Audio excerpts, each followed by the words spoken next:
નમસ્કાર,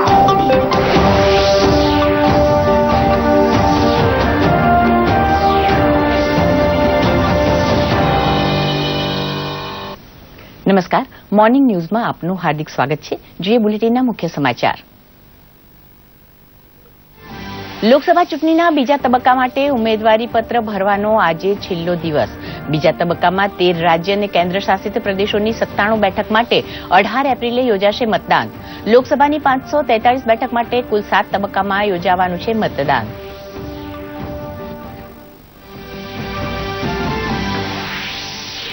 લોકસભા ચૂંટણીના પ્રથમ તબક્કા માટે ઉમેદવારી ફોર્મ ભરવાની સમય મર્યાદા સમાપ્ત. તમામ રાજકીય પક્ષોના ઉમેદવારોએ દાખલ કર્યું ઉમેદવારી પત્ર.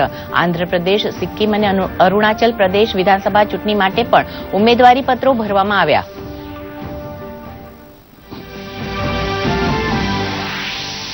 કોંગ્રેસની લઘુત્તમ આવક ગેરંટી અંગેની જાહેરાત પર ભાજપની રાજનૈતિક પ્રતિક્રિયા. કહ્યું, કોંગ્રેસનો ઇતિહાસ ગરીબી હટાવવાનો રહ્યો નથી.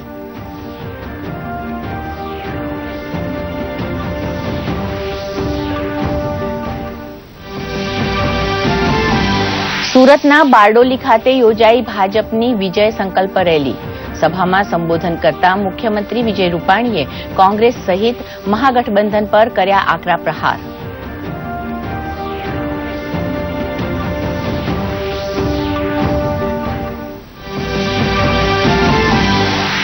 શિયાળા બાદ ઉનાળાની વિધિવત શરૂઆત. સૌરાષ્ટ્રના 4 તથા દક્ષિણ ગુજરાતના દરિયાઈ જિલ્લાઓમાં હવામાન વિભાગે આપી હીટવેવની ચેતવણી.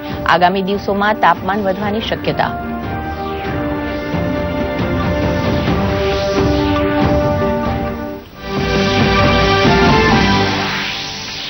સુલતાન અઝલાન શાહ હોકી ટુર્નામેન્ટ. આજે ભારત મલેશિયા વચ્ચે જંગ.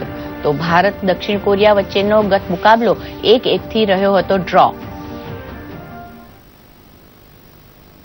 જોઈએ સમાચાર વિસ્તારપૂર્વક.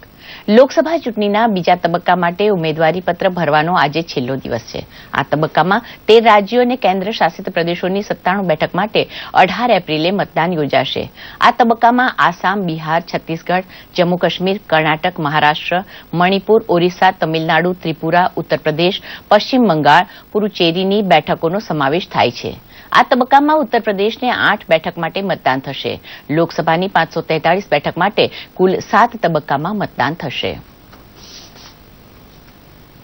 લોકસભા ચૂંટણીના 7 તબક્કામાંથી પ્રથમ તબક્કાની ચૂંટણી માટે ઉમેદવારી પત્ર ભરવાનો ગઈકાલે અંતિમ દિવસ હતો. ત્યારે દેશના મુખ્ય રાજકીય પક્ષોના દિગ્ગજ નેતાઓએ પોતપોતાની બેઠક પરથી ઉમેદવારી નોંધાવી ચૂંટણી પ્રચારના શ્રી ગણેશ કર્યા હતા. ભરમાં લોકસભાની ચૂંટણીનો માહોલ જામતો જઈ રહ્યો છે. તેમાંય 25 માર્ચનો દિવસ વધુ રાજકીય ગરમાગરમીવાળો સાબિત થયો હતો. આ દિવસ એવો હતો કે પહેલા તબક્કાની ચૂંટણી લડવા માટેની ઉમેદવારી નોંધાવવા માટે છેલ્લો દિવસ હતો. દેશના 20 રાજ્યો અને કેન્દ્રશાસિત પ્રદેશોને મળીને 91 બેઠકો ઉપર 11 એપ્રિલે ચૂંટણી યોજાશે. પોતાની ઉમેદવારી નોંધાવીને પ્રચાર માટે તમામ ઉમેદવારો ઉત્સુક દેખાતા હતા. ઉમેદવારોના ચહેરા ઉપર અસમંજસના સાથે જીતવાનો આત્મવિશ્વાસ છલકાતો હતો. જે દિગ્ગજોએ પોતાના ઉમેદવારી ફોર્મ ભર્યા તેમાં સૌથી ઉપર નામ કેન્દ્રીય મંત્રી નીતિન ગડકરીનું હતું. નાગપુરમાં તેમણે મહારાષ્ટ્રના મુખ્યમંત્રી દેવેન્દ્ર ફડણવીસની ઉપસ્થિતિમાં રોડ શો કરીને પોતાની ઉમેદવારી નોંધાવી હતી. જમ્મુ કાશ્મીરમાં કોંગ્રેસ નેશનલ કોન્ફરન્સના ગઠબંધનના ઉમેદવાર ફારૂક અબ્દુલ્લાએ શ્રીનગરથી ઉમેદવારી નોંધાવી હતી. તેમના પુત્ર અને કાશ્મીરના પૂર્વ મુખ્યમંત્રી ઓમર અબ્દુલ્લાની ઉપસ્થિતિમાં તેમણે ઉમેદવારી કરી હતી. ભાજપા દિગ્ગજ નેતા અને અભિનેત્રી હેમા માલિનીએ પણ મથુરામાંથી ઉમેદવારી કરી હતી. તેમણે ઉમેદવારી કરતા અગાઉ બાંકે વિહારી મંદિરમાં પૂજા અર્ચના કરી હતી. કર્ણાટકમાં તુમકુરમાં કોંગ્રેસના વર્તમાન સાંસદ એસપી મુદ્દાહાનુમે ગૌડાએ ભર્યું ઉમેદવારી પત્ર. તુમકુરના જેડીએસ ઉમેદવાર છે પૂર્વ વડાપ્રધાન દેવેગૌડા. તુમકુર બેઠકને લઈને જેડીએસ અને કોંગ્રેસ વચ્ચે ચાલી રહ્યો છે વિવાદ. કોંગ્રેસના ઉમેદવારે દેવેગૌડાને બેંગલુરુ ઉત્તરથી ચૂંટણી લડવા સૂચવ્યું. જોકે દેવેગૌડાએ પણ તુમકુરથી ભર્યું ફોર્મ અને કોંગ્રેસને હવે બેંગલુરુ ઉત્તરથી લડવા કહ્યું. બીજી તરફ કોંગ્રેસના હરીશ રાવતે નૈનીતાલથી ઉમેદવારી કરી હતી. આ ઉપરાંત ઓડિશાના સીએમ નવીન પટનાયકે વિધાનસભાની ચૂંટણી માટે બીજેપુરથી ઉમેદવારી નોંધાવી હતી. જ્યારે પી ચિદમ્બરમના પુત્ર કાર્તિ ચિદમ્બરમે શિવગંગામાંથી ફોર્મ ભર્યું હતું. ગાઝિયાબાદથી જનરલ વીકે સિંહ ભાજપ તરફથી ઉમેદવારી નોંધાવી હતી. અને આ ઉપરાંત પણ પહેલા ચરણના મતદાન માટે 91 બેઠકો ઉપર વિવિધ પાર્ટીઓના અને અપક્ષ ઉમેદવારોએ પોતાના ફોર્મ ભર્યા હતા. હવે ઉમેદવારી પત્રોની ચકાસણી થશે. દૂરદર્શન સમાચાર, અમદાવાદ. કોંગ્રેસ અધ્યક્ષ રાહુલ ગાંધીએ પત્રકાર પરિષદ યોજી જાહેરાત કરતા જણાવ્યું હતું કે દેશમાં તેમની સરકાર બનશે તો ગરીબોના ખાતામાં દર વર્ષે 72,000 રૂપિયા જમા કરવામાં આવશે. નવી દિલ્હીમાં કોંગ્રેસ કાર્યકારિણીની બેઠક બાદ પક્ષ અધ્યક્ષ રાહુલ ગાંધીએ આ વાત જણાવી હતી. આ ઉપરાંત તેમણે જણાવ્યું હતું કે તેમનો પક્ષ ગરીબોના ઉત્થાન માટે પ્રતિબદ્ધ છે. एक साल में 20% सबसे गरीब परिवारों को, हर जात, हर धर्म, हर भाषा के गरीब परिवारों को 72,000 रुपए साल के उनके बैंक अकाउंट में सीधा डाल दिया जाएगा. તો રાહુલ ગાંધીના લઘુત્તમ આવક ગેરંટી અંગેના નિવેદન બાદ કેન્દ્રીય મંત્રી અરુણ જેટલીએ પોતાની પ્રતિક્રિયા આપી હતી. 7 लाख करोड़ तक जाएगा. तो इसलिए एक छल कपट करना कि हम इस बार 3.6 लाख करोड़ गरीबों में बांटेंगे, 20% परिवारों में 12,000 देके. अरे भाई, जब अलग अलग 8 सोर्सेज से उसके अकाउंट में चेक जाते हैं डीबीटी के माध्यम से, तो ये जो डीबीटी का मैकेनिज्म हम लोगों ने पारित किया, जिसका कांग्रेस ने 5 साल संसद में, पब्लिक में और आधार को सुप्रीम कोर्ट तक विरोध किया. ભાજપે લોકસભા ચૂંટણી માટે 4 ઉમેદવારની વધુ એક યાદી બહાર પાડી છે. પાર્ટીએ બેંગલુરુ ગ્રામીણ ક્ષેત્રથી અશ્વથ નારાયણ, જ્યારે બેંગલુરુ દક્ષિણથી તેજસ્વી સૂરીને ઉમેદવાર બનાવ્યા છે. ઉત્તર પ્રદેશના હાથરસથી રાજવીરસિંહ વાલ્મીકીને ભાજપાના ઉમેદવાર બનાવ્યા છે. ભાજપાએ ઓરિસ્સાની વિજયપુર સીટ માટે સનત ગણતિયાને ટિકિટ ફાળવી છે. ગઈકાલે નવી દિલ્હીમાં ભાજપની કેન્દ્રીય ચૂંટણી સમિતિની બેઠકમાં આ જાહેરાત કરવામાં આવી હતી. આ બેઠકમાં પ્રધાનમંત્રી નરેન્દ્ર મોદી, ભાજપા અધ્યક્ષ અમિત શાહ તેમજ પાર્ટીના વરિષ્ઠ નેતાઓ ઉપસ્થિત રહ્યા હતા. લોકસભાની ચૂંટણીના પ્રથમ તબક્કા માટે ઉમેદવારી નોંધાવવાનો ગઈકાલે અંતિમ દિવસ હતો ત્યારે દેશની પેરાલિમ્પિક મેડલ વિજેતા મહિલા ખેલાડી દીપા મલિક ભાજપમાં જોડાયા હતા. આ સાથે આઈએનએલડીના ધારાસભ્ય કેહરસિંહ અને પૂર્વ ધારાસભ્ય જનાર્દન પાસવાન પણ ભાજપમાં જોડાયા હતા.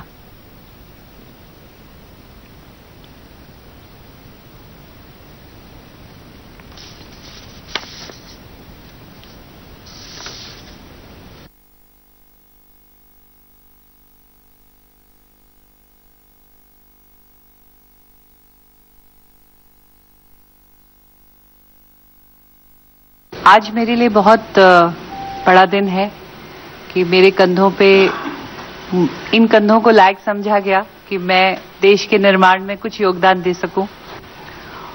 और इन 3-4 वर्षों में, गए वर्षों में मुझे महसूस हुआ कि मैं विकलांग नहीं, दिव्यांग हूं. जितना बराबर समझा आदरणीय प्रधानमंत्री जी ने, मोदी जी ने, सरकार ने जो सुगम्य भारत बनाने का और दिव्यांग लोगों के प्रति जो उनका ध्यान रहा, इतना कि उन्होंने अपने जन्मदिन भी नवसारी में दिव्यांग बच्चों के साथ मनाए. तो जो सामाजिक सोच वो बदली, जो नीतियां वो बदली, और उन्हीं नीतियों का असर रहा हमारी खेल नीतियों पे भी. પ્રધાનમંત્રી નરેન્દ્ર મોદીએ આગામી લોકસભા ચૂંટણીમાં મતદાન માટે લોકોની વધુમાં વધુ ભાગીદારી થાય તે માટે સોશિયલ મીડિયામાં એક નવો કેમ્પેન વોટ કર શરૂ કર્યું હતું. પ્રધાનમંત્રીએ ટ્વીટ કરીને દેશવાસીઓને વધુમાં વધુ વોટ કરવાની અપીલ કરી છે. વોટ કર અભિયાન હેઠળ પીએમ મોદીએ મનોરંજન અને મીડિયાથી જોડાયેલ ખ્યાતનામ લોકોને મતદારોમાં જાગૃતિ વધારે તેવી અપીલ કરી હતી. તેમણે ટ્વીટ કરીને જણાવ્યું છે કે વોટ કર કહેવાનો સમય હવે આવી ગયો છે. આગામી લોકસભા ચૂંટણી માટે નક્કી કરો કે તમે અને તમારી સાથે તમારો પરિવાર તેમજ મિત્ર વર્ગ ભારે સંખ્યામાં મતદાન કરે. તેમણે જણાવ્યું કે તમારા મતદાનથી દેશના ભવિષ્ય પર સકારાત્મક પ્રભાવ પડશે. ભારતીય વાયુસેનામાં ગઈકાલે 4 ચિનૂક હેલિકોપ્ટર સામેલ કરવામાં આવ્યા હતા. આ હેલિકોપ્ટર અમેરિકાની કંપની બોઇંગે બનાવ્યા છે. તેમજ આ એડવાન્સ મલ્ટીમિશન હેલિકોપ્ટર છે, જેની પ્રથમ ડિલિવરી ચંદીગઢમાં વાયુસેનાને સોંપવામાં આવી હતી. ચિનૂક હેવીવેઇટ હેલિકોપ્ટર છે. ભારતીય વાયુસેનામાં ચિનૂક હેલિકોપ્ટર સામેલ થતા તે વાયુસેનાને વધુ મજબૂત બનાવશે. આ હેલિકોપ્ટરથી હેવી લિફ્ટની ક્ષમતા ધરાવતા સાધનોનું પરિવહન કરવામાં સૈન્યને મદદ મળશે. આ પ્રસંગે વાયુસેના પ્રમુખે જણાવ્યું હતું કે ચિનૂક લેટેસ્ટ ટેકનોલોજીથી સજ્જ છે, જે ભારતીય સૈન્યને ઘણું ઉપયોગી સાબિત થશે. Carry a large number of people, and second thing that is very important is to operate from very high altitudes, and this helicopter does both because it has got a good underslung capability. Large ungainly loads can be carried. It can do all this, especially the military operations part of it, not only during day, it can also be done at night, which is again gives you a 24/7 battle capability, which for this kind of operation was not there with the Indian Air Force earlier. So I am sure in the rotary wing fleet, the induction of the Chinook will be a kind of a game changer, the way the Rafale is going to be in the fighter fleet. દેશના બહુચર્ચિત એવા અગસ્તા Westland કેસના આરોપી Rajiv સક્સેનાએ approver બનવા માટે સીબીઆઈની વિશેષ court સમક્ષ અરજી કરી હતી. તેમની અરજીને કોર્ટે માન્ય રાખી હતી. રાજીવ સક્સેના હવે અગસ્તા વેસ્ટલેન્ડ મામલામાં અપ્રુવર છે. આ મામલામાં આરોપી રાજીવ સક્સેનાનું ગત જાન્યુઆરી માસમાં દુબઈથી પ્રત્યાર્પણ કરવામાં આવ્યું હતું. પ્રત્યાર્પણ કરીને લવાયા બાદ રાજીવ સક્સેનાને મેડિકલ ગ્રાઉન્ડ પર જામીન પણ મળેલા છે. પ્રત્યાર્પણ બાદ એજન્સી દ્વારા હાથ ધરાયેલી તપાસમાં આરોપી રાજીવ સક્સેનાએ સહકાર આપ્યો હતો. એટલું જ નહીં, આ મામલામાં કઈ સંસ્થાઓ દ્વારા પૈસાની લેવડ દેવડ કેવી રીતે કરવામાં આવી હતી એ અંગેની માહિતી આપી હતી અને તે અંગે અપ્રુવર બનવા માટે રાજીવ સક્સેના તૈયાર થયા હતા. રાષ્ટ્રપતિ રામનાથ કોવિંદ 3 દેશ ક્રોએશિયા, બોલિવિયા અને ચીલીની યાત્રા માટે રવાના થયા છે. તેઓ પ્રથમ તબક્કામાં ક્રોએશિયા પહોંચ્યા છે. વર્ષ 2019માં રાષ્ટ્રપતિનો આ પ્રથમ રાજકીય પ્રવાસ છે. વિદેશ મંત્રાલયના પ્રવક્તાએ જણાવ્યું હતું કે રાષ્ટ્રપતિ ક્રોએશિયા અને બોલિવિયાના પ્રવાસે જનાર ભારતના પ્રથમ અને ચીલીનો પ્રવાસ કરનાર ત્રીજા રાષ્ટ્રપતિ બનશે. રાષ્ટ્રપતિ યજમાન દેશોના નેતૃત્વ સાથે વ્યાપાર, રોકાણ અને નવીનીકરણ ઉર્જા જેવા પ્રમુખ ક્ષેત્રોમાં સંબંધ મજબૂત કરવા વાતચીત કરશે.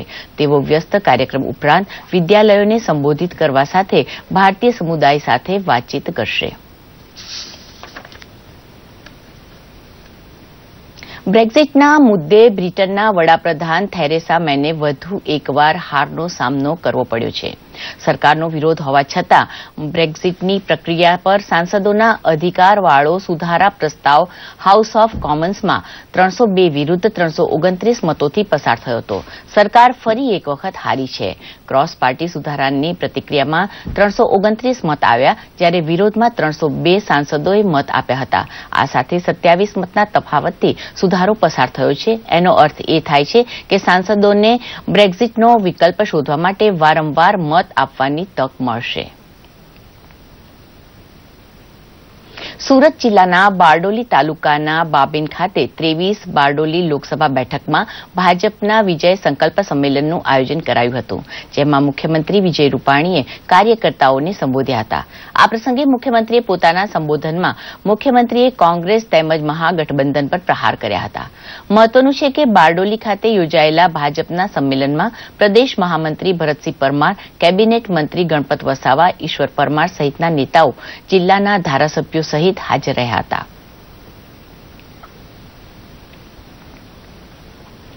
ખેડા જિલ્લાના નડિયાદ ખાતે શિક્ષણ મંત્રી ભૂપેન્દ્રસિંહ ચુડાસમાના અધ્યક્ષસ્થાને વિજય સંકલ્પ સંમેલનનું આયોજન કરાયું હતું, જેમાં 7 વિધાનસભાના મોટી સંખ્યામાં ભાજપના અગ્રણીઓ તેમજ કાર્યકર ભાઈ બહેનો ઉપસ્થિત રહ્યા હતા.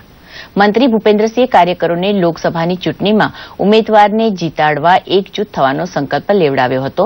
તો આ પ્રસંગે મુખ્ય દંડક પંકજ દેસાઈએ દેવુસિંહ ચૌહાણને ભાજપમાં પુનઃ ઉમેદવાર બનાવવા બદલ પ્રદેશ અને રાષ્ટ્રીય નેતાગીરીનો આભાર માન્યો હતો. આ સંમેલનમાં ખેડા માતર તાલુકામાંથી કોંગ્રેસના અગ્રણીઓ ભાજપમાં જોડાયા હતા.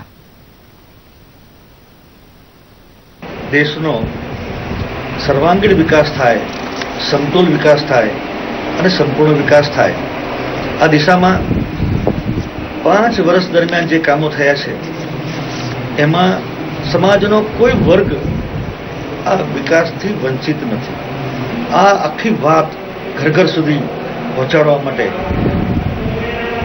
વિજય સંકલ્પ સંમેલન કરી રહ્યા છે. આ સંજોગોની અંદર અમારો આત્મવિશ્વાસ અને સંકલ્પ બંને છે કે 14ની જેમ જ અમે 26 બેઠક જીતવાના છે. આ ખેડા મત વિસ્તારમાં મને લોકસભાનો ઉમેદવાર બનાવ્યો છે ત્યારે હું નતમસ્તક થઈને આ મહાનુભાવનો આભાર માનું છું અને ખેડા જિલ્લાની તમામ સંગઠન શક્તિને સાથે રાખીને એમના જે ભરોસો છે એમાં મેં પાર ઉતરીશું. જૂનાગઢ લોકસભા બેઠકના વેરાવળ ખાતે ભાજપનું વિજય સંકલ્પ સંમેલન યોજાયું હતું. આ સંમેલનમાં કેન્દ્રીય મંત્રી મનસુખ માંડવિયા અને ગુજરાત સરકારમાં મંત્રી જવાહર ચાવડા ઉપસ્થિત રહ્યા હતા.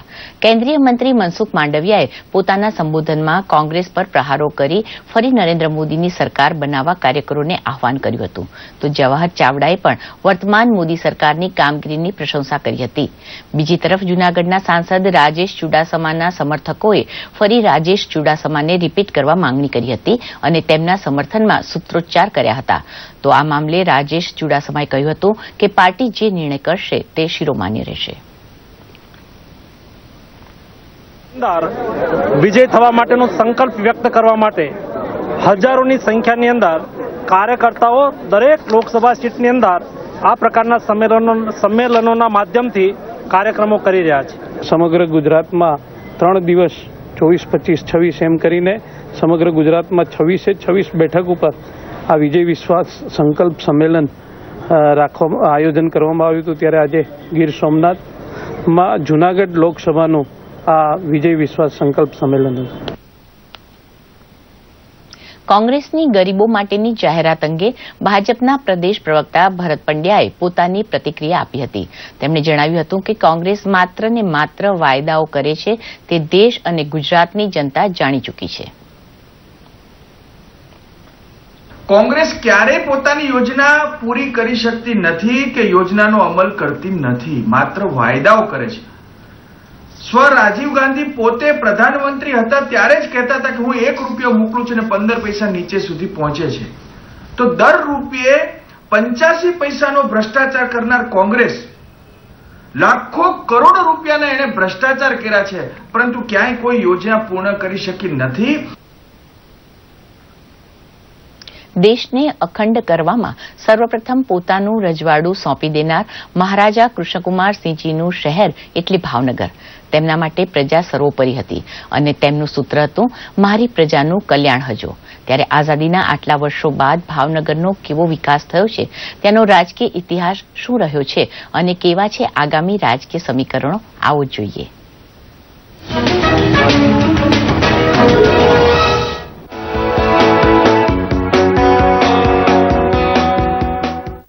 મહારાજા કૃષ્ણકુમારસિંહજીનું નગર એટલે ભાવનગર. આઝાદી બાદથી લઈને 1990 સુધી કોંગ્રેસનો ગઢ ગણાતી આ બેઠક વર્ષ 1991થી ભાજપા હસ્તક છે. વર્ષ 1991માં ભાજપાના સાંસદ મહાવીરસિંહ ગોહિલે અહીં જીત મેળવ્યા બાદ વર્ષ 1996 થી 2009 સુધી આ બેઠક ઉપર સતત ભાજપના રાજેન્દ્રસિંહ રાણા સાંસદ રહ્યા હતા. જોકે વર્ષ 2014ની લોકસભા ચૂંટણીઓમાં અહીં ભારતીબેન શિયાળે સૌરાષ્ટ્રમાં સૌથી વધારે લીડ એટલે કે 2,95,000 મતોથી જીત મેળવી હતી. ભાવનગર લોકસભા બેઠક હેઠળ કુલ 7 વિધાનસભા બેઠકોનો સમાવેશ થાય છે, જેમાં ભાવનગર પૂર્વ, ભાવનગર પશ્ચિમ, ભાવનગર ગ્રામ્ય, પાલીતાણા અને બોટાદ એમ 5 બેઠકો ભાજપ પાસે છે, તો તળાજા અને ગઢડા એમ 2 બેઠકો કોંગ્રેસ પાસે છે. આ લોકસભા બેઠક ઉપર કોળી સમાજનું પ્રભુત્વ વધુ છે. ત્યારબાદ ક્ષત્રિય અને પાટીદાર સમાજના મતદારો પણ વધુ છે. ત્યારે હાલ અહીં શું રાજકીય સમીકરણો રચાઈ રહ્યા છે, કરીએ તેના ઉપર એક નજર. રાજકીય આગેવાનો એક નથી બની શકતા. ભાવનગરના પ્રશ્ને, ભાવનગર જિલ્લાના પ્રશ્ને જો એક બને તો ભાવનગર કોઈ વસ્તુની કમી ન રહે. કોણ આવશે એ મહત્વ નથી.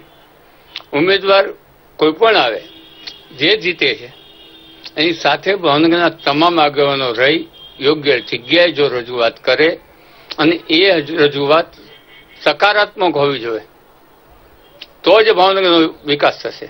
એક તો ભાવનગર છે એ ભૌગોલિક રીતે એવી જગ્યાએ આવેલું છે કે જેમાં સૌથી મોટો પ્રશ્ન કનેક્ટિવિટીનો છે. હવે કામગીરીની વાત કરીએ તો ચેમ્બરની બહુ મોટી જૂની ડિમાન્ડ એ પછી અત્યારના એમાં ભાવનગરથી અધેલાઈ સુધીનું ટેન્ડરિંગ થઈ ગયું, કામ અપાઈ ગયું અને કામ ચાલુ પણ થઈ ગયું છે. ખૂબ આનંદની વાત છે.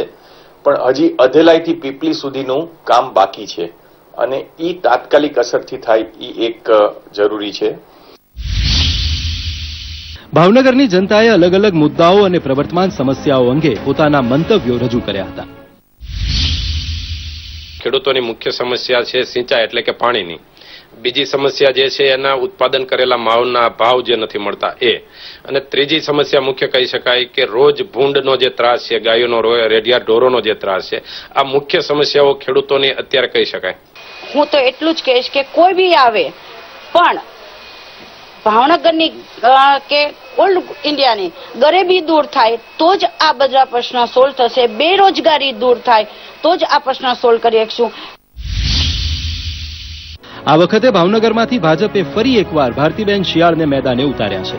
તો હવે જોવાનું એ રહ્યું કે ભાવનગરનું ચૂંટણી યુદ્ધ જીતવા કોંગ્રેસ કયા ઉમેદવારને મેદાને ઉતારે છે, જેની વાટ ભાવનગરવાસીઓ જોઈ રહ્યા છે. જનાદેશ ડેસ્ક, દૂરદર્શન સમાચાર, અમદાવાદ. નવસારી જિલ્લામાં મતદારો જાગૃત બને અને પોતાનો મત આપીને એક સક્ષમ સરકારને ચૂંટે એ હેતુથી નવસારીની શાળાઓના વિદ્યાર્થીઓને માનવ સાંકળ રચીને મતદારોને જાગૃત કરવાનો પ્રયાસ કર્યો હતો. જિલ્લાની શાળાઓના 1300થી વધુ વિદ્યાર્થીઓએ માનવ સાંકળ રચીને મતદારોને જાગૃત કરવાનો પ્રયાસ કર્યો હતો. આ ઉપરાંત વિદ્યાર્થીઓએ મતદાર જાગૃતિના બેનર્સ, પ્લેકાર્ડ્સ અને સૂત્રોચ્ચાર થકી મતદારો વધુમાં વધુ મતદાન કરે એના પ્રયાસો કર્યા હતા. આ સાથે નવસારી જિલ્લા મુખ્ય ચૂંટણી અધિકારીએ પણ વિદ્યાર્થીઓના પ્રયાસને બિરદાવ્યા હતા. સાથે જિલ્લાના મતદારો જાગૃત બને અને દરેક લોકો પોતાના મતાધિકારનો ઉપયોગ કરે એવી આશા વ્યક્ત કરી હતી.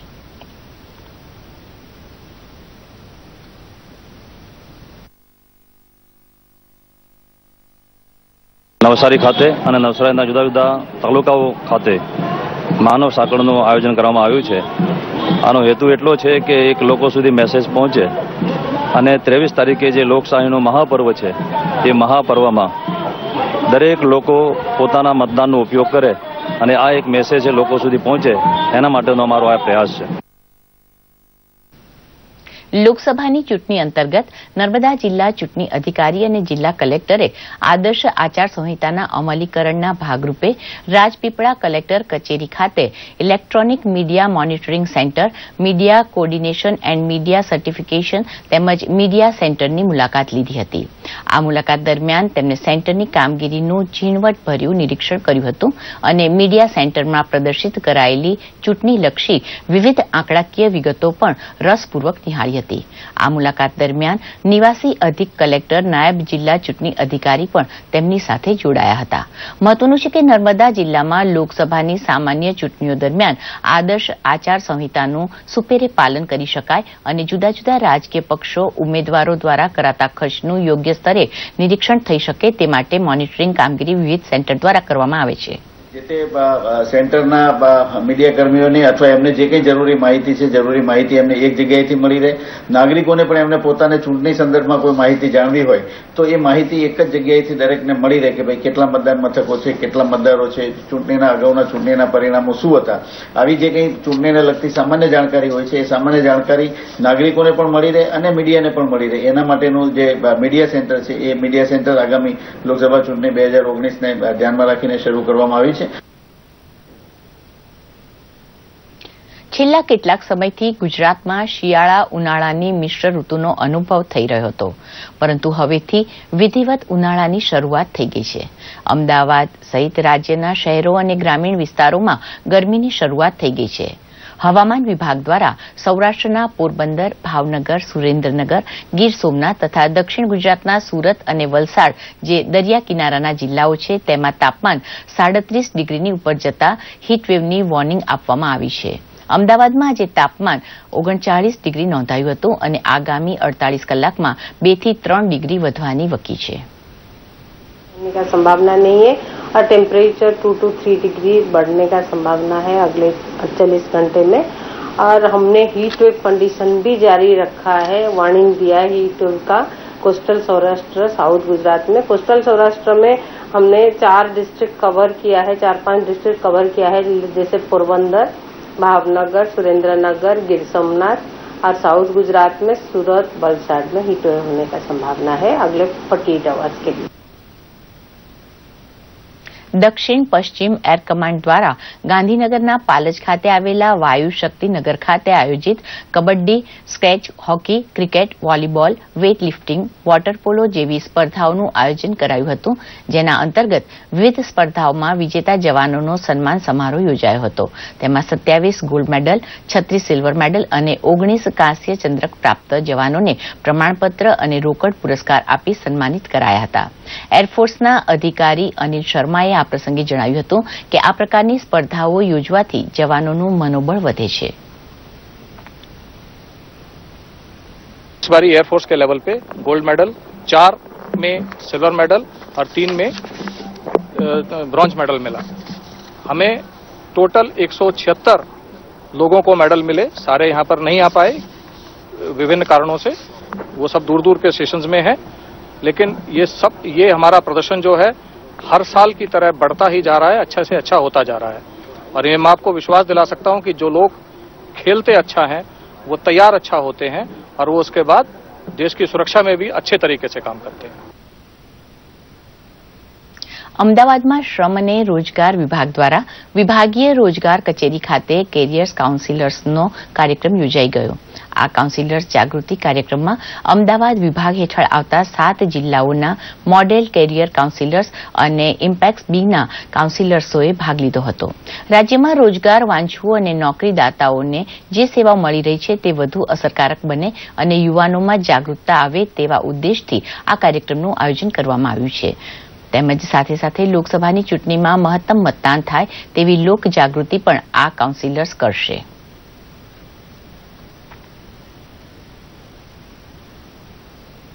ગુજરાતના યુવાનોમાંથી અને ગુજરાતના કાઉન્સિલર્સમાંથી અન્ય રાજ્યના યુવાનો પણ પ્રેરણા મેળવે અને આ કાઉન્સિલિંગ જે છે એ ખૂબ જ અગત્યની બાબત છે કારકિર્દી ઘડતર માટે.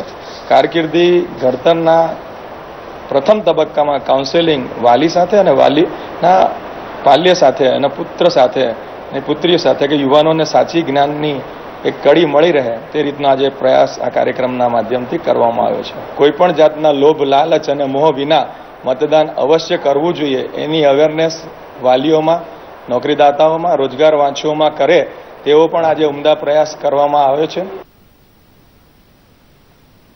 વડોદરાની MS યુનિવર્સિટીની textile and apparel design institute of fashion ટેકનોલોજીના વિદ્યાર્થીઓ દ્વારા ડિઝાઇન કરાયેલા વસ્ત્રોનો ફેશન શો યોજાયો હતો. આ ફેશન શોમાં જાણીતા ફેશન ડિઝાઇનર્સ ઉપસ્થિત રહી નવોદિત ડિઝાઇનર્સના ડિઝાઇન કરેલા વસ્ત્રોને નિહાળ્યા હતા. ફેશન અને ટેક્સટાઇલ ઉદ્યોગને સાંકળતા એવા આ ફેશન શોમાં 55 જેટલા વિદ્યાર્થીઓએ અવનવા 110 જેટલા ભાતીગળ અને આધુનિકતા સમન્વય સાધતા વસ્ત્રોને ફેશન શોમાં રજૂ કર્યા હતા, જેમાં ઝારખંડના આદિજાતિ પેઇન્ટિંગ, આફ્રિકા, રૂબિસ અને માલધારી જનજાતિઓના પારંપરિક વસ્ત્રો સહિત ભારે જહેમતથી અંતિમ વર્ષના વિદ્યાર્થીઓએ વિવિધ વસ્ત્રોને ડિઝાઇન કર્યા હતા. આ વસ્ત્રોને 29 યુવતીઓ, 13 યુવાનો અને 12 બાળકો बच्चों को एक ये प्लेटफॉर्म मिलता है રજૂ કરવામાં આવ્યા હતા. ऑडियंस को कैसे फेस करना है और उनके सामने कैसे अपने डिजाइन्स पुटअप करने हैं और ये उनके लिए एक बेस बन जाता है आगे अगर उनको एंटरप्रेन्योर बनना है उसके लिए. हमारी थीम है tribes and tribal crafts of India, जिसमें हम इंडिया के सारे ट्राइब्स जो हैं और जो क्राफ्ट्स हैं उनसे इंस्पिरेशन लेके हमारे गारमेंट्स डिजाइन करते हैं. उसमें गारमेंट्स के डिटेल रिसर्च जो हमारा जो टॉपिक है उस पर करते हैं, लोगों से मिलने जाते हैं हर स्टेट में और फिर हमारे जो इंस्पिरेशन होता है वो हमारे गारमेंट में डालता है. આગળ ઘણું પ્લેટફોર્મ મળે છે કે અમે લોકો બિગનિંગ ડિઝાઇનર્સ છે ને, તો એટલે ઘણું ઉપયોગી છે આ.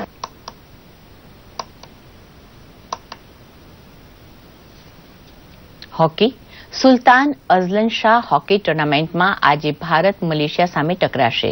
મેચના આખરી તબક્કામાં ગોલ ખાવો તે ભારતીય ટીમની જૂની પરેશાની છે અને ગત મેચમાં દક્ષિણ કોરિયા સામે મેચ પૂરી થવાની 22 સેકન્ડ પહેલા ગોલ થતા ભારતીય ટીમની જીતેલી મેચ ડ્રોમાં પરિણમી હતી. ત્રીજી લીગ મેચમાં મલેશિયા સામે ભારતીય ટીમ આવી ભૂલનું પુનરાવર્તન થાય તેવો પ્રયત્ન કરશે. પ્રથમ મેચમાં ભારતે જાપાનને 2-0થી હરાવ્યું હતું.